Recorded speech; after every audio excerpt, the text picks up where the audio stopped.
welcome back to my channel called zuzanareacts, where I learn all things Mara with your help, and I just share my Slovak Central European point of view. And in today's video, we are looking into Ayodhya. So now I already know it's connected with Ram. We've been through Ramayana and also Diwali, so I'm very excited to actually explore a bit of a background on the city. And to me it always sounds so like from a fairy tale. I know it's a real one, but whatever you hear today, to me it just resembles like something mystical, like fairy tale like. So I'm actually curious to explore a bit more about a city. But before we get into the video, please like this video and click on the subscribe button and turn on the notification. Thank you so much for your support.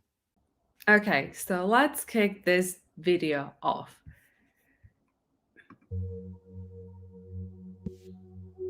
The extraordinary city of Ayodhya stands as a testament to the resilience of the world's sole surviving ancient culture. Despite relentless attacks by iconoclastic invaders who repeatedly wreaked havoc on the sacred foundations of Hindutva, destroying temples and libraries of profound knowledge, Ayodhya remains a living embodiment of oldest, intangible civilization of humanity, divinely echoes with the recitations of the Vedas, untouched by the marauders' attempts to erase its cultural heritage. Very pretty, huh? Chronicled in the ancient Sanskrit texts like Ramayana and Mahabharata as the legendary city founded by Manu, the forefather of mankind, Ayodhya stands as a capital of Ikshvaku kings, notably featuring Prabhu Sri Ram in its lineage. Under his reign, the kingdom reached unparalleled grandeur, epitomizing the concept of Rama Rajya. The Purana Panchalakshana also describes the city as the capital of Ikshvaku kings, including Harishchandra. The Ramayana unfolds the saga of King Dasharatha, proud descendant of Ikshvaku, who saw his son Rama banished to the forest. After enduring numerous trials, Rama returned to establish an ideal rule in the kingdom. Uttarakhand recounts Rama's division of the realm into North and South Kosala, each with its capital at Shravasti and Kushavati, where he appointed his sons Lava and Kusha as rulers. Rama's departure from mortal realm, marked by entering the Sarayu river with Ayodhya's inhabitants, led to a celestial ascent at Kopratara Tirtha. King Rishabha later repopulated Ayodhya. Various literary works such as Bhasa's Abhisheka Nataka, Pratima Nataka, and Kalidasa's Raghubamsha delve into Ayodhya's narrative. According to Jain tradition, Ayodhya witnessed the birth of 5 Tirthankaras. However, its rich temple-laden landscape faced upheaval when Mughal Emperor Babur ordered its demolition, replacing it with a mosque on the contested grounds where a Hindu temple once stood. In the year 1226 AD, Ayodhya became the capital of Awadh under the dominion of Delhi Sultanate. Although pilgrimage was permitted, the imposition of taxes on pilgrims curtailed the financial prosperity of the temples, leaving them deprived of a substantial income. Alexander Cunningham's word in Lucknow Gazette echoes the cries of innocent people. Mir Banki, who worked for Babur, planned a terrible attack that resulted in the deaths of over 174,000 Hindus. These brave defenders of Sri Ram temple were ruthlessly killed, and Mir Banki's cannons destroyed the revered temple. Hamilton's report in the Barabanki Gazette tells a dark story where stones from Lahore, stained with blood of Hindus, were used to build a mosque. Babur's memoirs describe the destruction of Ram Mandir in Ayodhya on the orders of Abbas Musa Ashikan Kalanu.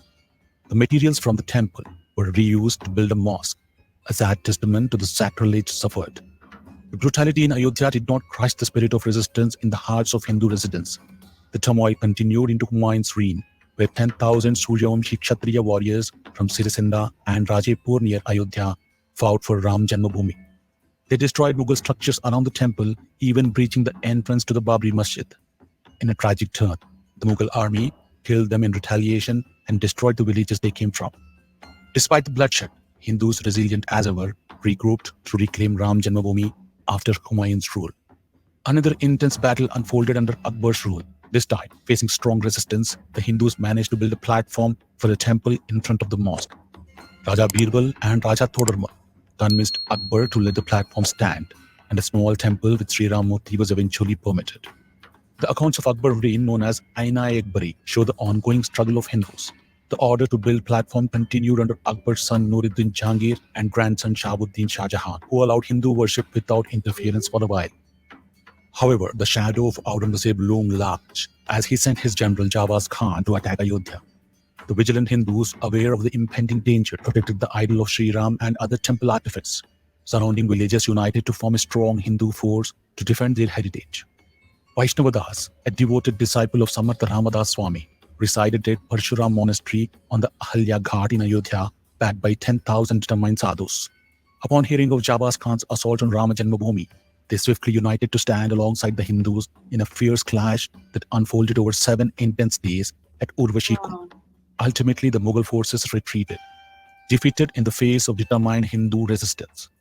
However, a false sense of peace prevailed until Aurangzeb renewed attack in 1664.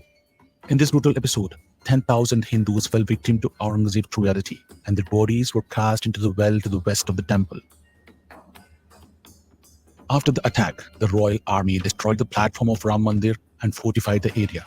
Every year on Ramanavami, Hindus used to gather to offer flowers and prayers to the desecrated platform as a poignant remembrance ritual. The struggle continued during the rule of Nawabs in Lucknow. Attempts to reclaim Rama Janmabhoomi during Nawab Shahadat Ali's reign failed. The fervor persisted during Nawab Nasiruddin Haidar's rule, leading to an 8-day battle where Hindu kings joined forces. The Hindu triumph at Hanumangarh was short-lived as the Nawab's forces reclaimed Ram Janmabhoomi. Nawab Wajid Ali Shah's reign witnessed a united front of almost every Hindu king in Awadh participating in the relentless struggle.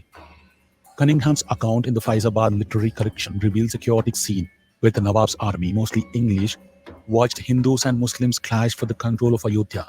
Houses, crypts, and mosques crumbled during the ferocious 2-day battle, sparing neither livestock nor livelihoods.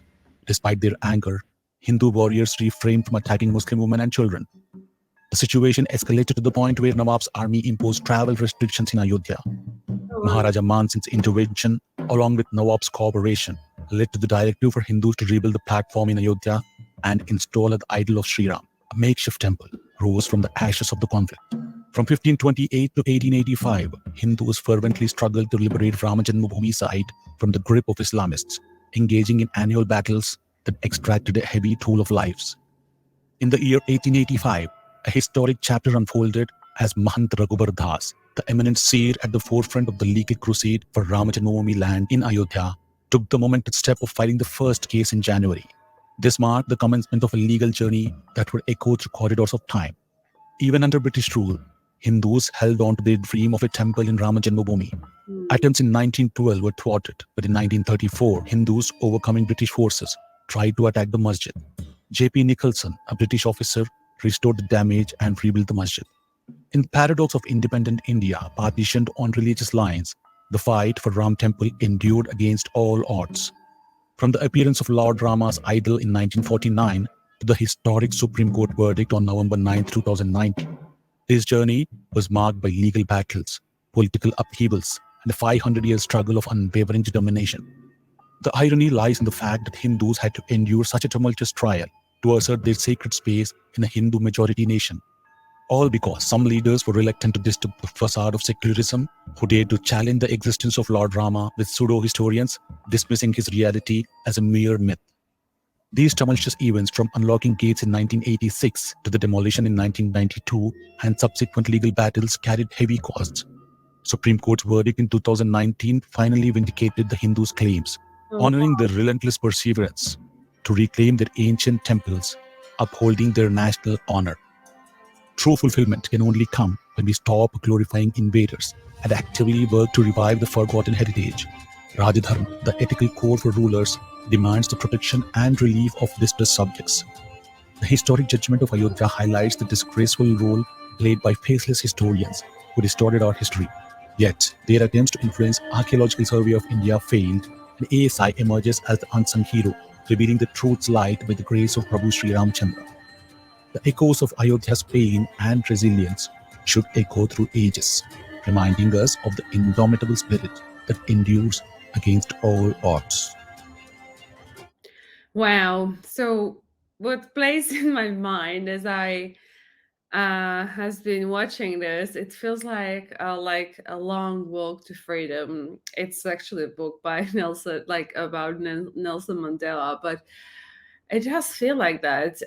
I mean, for everything that I've learned so far about India, it feels like a really endless, long struggle for freedom. I think the history of Ayodhya, at least the brief snapshot here presented, is maybe in a way, and you tell me if I'm right or wrong, like giving a bit more context into the whole Muslim conversation that you guys are mentioning in the comments all over again and every time. And I think, you know, like gradually, perhaps even with this video, the picture starts to form. And it's bizarre in a way that you had to fight so hard to restore it, like your national heritage and, you know, the meaning of Ayodhya for you, especially in the valley and Ramayana. I haven't gone through Mahabharata, so I can't comment on that one. But it actually shocks me, to be honest. It's a really endless struggle. And the Mughals that you keep mentioning as well, the impact that it had on you, wow, I'm just wondering why they started to invade that piece of land in the first place. Let me know where the origins. I don't know if I've been through that. If I have, clearly had forgotten. But it would be good to understand, like, why the invasion started. Was it some sort of resources that they wanted to explore? I presume, perhaps most likely. But wow, it feels like you guys have to fight for a lot. It's pretty shocking. I'm not gonna lie. And for a long time. So it has been very insightful. I actually like the CGI they've done there. I mean, if they're trying to restore it to the glory, but the fact that it still like pains me to even think that you have to fight for so long and till 2019. Like, come on, for your own cultural heritage. But I guess there would be always an argument from one side to another who it belonged to, what was the exact history, and people might try to discredit one another. So it's very insightful, I would say, to learn about that. But in any case, I would love to know, what do you think about the video? Has it done the Ayodhya justice, or is there anything else that should have been mentioned? Obviously, it was a brief video, so anything else that you'd like to share with me about history of Ayodhya, anything conspicuous, interesting, please let me know in the comments below. And with that being said, thank you so much for watching this video. If you did like it, please give a thumbs up, share, like, and subscribe to this channel, and I'll see you next one. Until then, please do take care. I'm sending much love.